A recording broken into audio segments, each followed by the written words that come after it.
اس زمانے کے جو فلاسفرز تھے، بلکہ میں یہ کہوں گا کہ کسی بھی یہ جو رینیسانس کی جو ایجز ہوتی ہیں، چاہے وہ گریک رینیسانس ہو یا وہ عرب رینیسانس ہو یا وہ یورپین رینیسانس ہو، یہ جو رینیسانس کی ایجز ہوتی ہیں اس میں ایسے لوگ پیدا ہوتے ہیں جو کہ ہر شعبے کے اندر، ہر فیلڈ کے اندر کچھ نہ کچھ دریافت کرتے ہیں. مطلب وہ جو انگریزی کا لفظ ہے کہ پولی میتھ ہوتے ہیں. الکندی بھی اسی قسم کا پولی میتھ تھا، جہاں اس نے حساب پہ لکھا، میتھمیٹکس پہ لکھا، میڈیسن پہ لکھا، فلسفی پہ لکھا، میٹی فزکس پہ لکھا، تھیولوجی پہ لکھا، وہاں الکندی نے میوزک پہ بھی لکھا.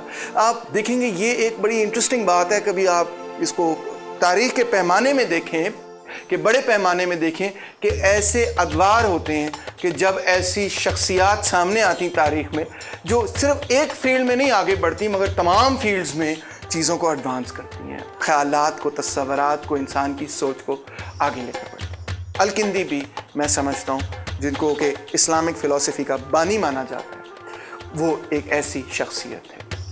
میوزک کے حوالے سے انہوں نے پہلی وہ شاید کتاب لکھی کہ جس میں جو عرب اور اسلامک ورلڈ کا میوزک ہے، جو عرب دنیا کے اندر جو میوزک اور اسلامک ورلڈ کے اندر جو میوزک بجایا جاتا تھا، اس کے حوالے سے انہوں نے میوزک تھیوری کو الیبریٹ کیا کہ میوزک ہے کیا چیز ہے اور کس طرح بجایا جاتا ہے اور اس کی کیا کوالٹیز ہے. بلکہ الکندی نے یہ کہا، کیونکہ میڈیسن کا بھی ان کو بہت شوق تھا، کہ میوزک کی ایک تھیراپیوٹک ویلیو ہے. میوزک جو ہے وہ دماغ کو جو ہے وہ سکون پہنچاتا ہے.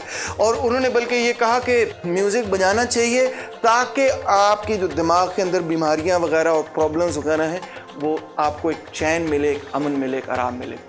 الکندی پائتھاگورس کی طرح یہ لکھتا ہے کہ میوزک کے کازمولوجیکل کنیکشنز ہے، ستاروں سیاروں کی دنیا، وہ جو ہارمنی آف سفیئرز کا تصور ہے وہ الکندی کے اندر بھی پایا جاتا ہے. اور شاید سب سے دلچسپ بات یہ کہ عود جو ہے، جو کہ 4 سٹرنگز کا گٹار ہے بیسیکلی بنیادی طور پہ. یہ جو ایک اور آپ کو انٹرسٹنگ بات بتاؤں کہ یہ جو لفظ ہے نا گٹار، یہ بھی بنیادی طور پہ لفظ جو ہے وہ بر صغیر میں بھی اور عربز بھی استعمال کرتے تھے. وہ کس طرح کہ بنیادی طور پہ گٹار کا لفظ جو ہے وہ 2 حصوں کا بنا ہوا ہے، ایک ہے گٹ اور ایک ہے تار. تار کا لفظ آپ نے فوراً پہچان لیا ہوگا کیونکہ گٹار کے اندر تار ہوتی ہے. اور یہ جو گٹ کا لفظ ہے یہ بنیادی طور پہ ایک امینڈڈ لفظ ہے کہ اس کا جو اوریجنل کانٹیکسٹ تھا کہ یہ بیسیکلی ڈیرائیوڈ ہے گیت سے.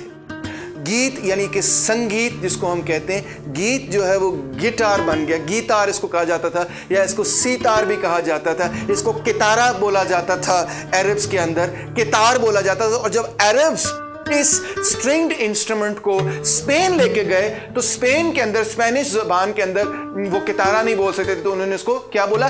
گٹارہ. گ کر دیا، کاف کو گاف بنا دیا، گٹارہ بول دیا. آخر میں اس کا الف آخر میں ختم ہو گیا تو گٹارہ سے گٹار نکل آیا.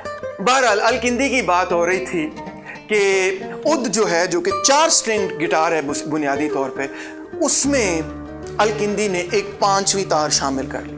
5ویں تار اس لیے شامل کی کہ جہاں ارتھ، ایئر، فائر، واٹر 4 سٹرنگز کی نمائندگی کرتا ہے، الکندی کا کہنا تھا، تو وہاں پہ ایک 5th ایلیمنٹ بھی ہے. یہ 5th ایلیمنٹ کہاں سے آیا؟ یہ 5th ایلیمنٹ بنیادی طور پہ اس کو ایرسٹاٹل کے ورکس میں ملا. ایتھر یعنی کہ وہ ایلیمنٹ جس سے کہ اس دنیا کے باہر جہاں پہ ستارے سیارے وغیرہ ہیں، اس کے اندر جو ایلیمنٹ ہے جس کے اندر وہ ستارے سیارے گھومتے ہیں، جس کے نتیجے میں وہ آواز نکلتی ہے وغیرہ وغیرہ، یہ وہ 5th ایلیمنٹ ہے کہ جس کی نمائندگی میوزک میں ایک نئی تار کے ساتھ ہونی چاہیے.